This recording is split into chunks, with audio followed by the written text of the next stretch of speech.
માતાજી મિત્રો, આજના નાના શોર્ટ વિડીયોમાં સ્વાગત છે. આજે આપણે જઈ રહ્યા છીએ ઊંઝા. ત્યાં એક હોટલમાં આપણે આવવાની છે ગાડી. મારો ભાઈબંધ બંને જઈ રહ્યા છે, જોઈ લો. અને આપણે પહોંચ્યા છીએ બાયપાસ સર્કલ આગળ. તમે જોઈ લો, આ બાયપાસ સર્કલ છે. વિડીયોમાં બન્યા રહેજો, તમે જોઈ લો.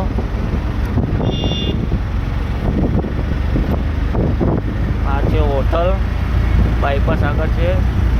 જય દ્વારકાધીશ.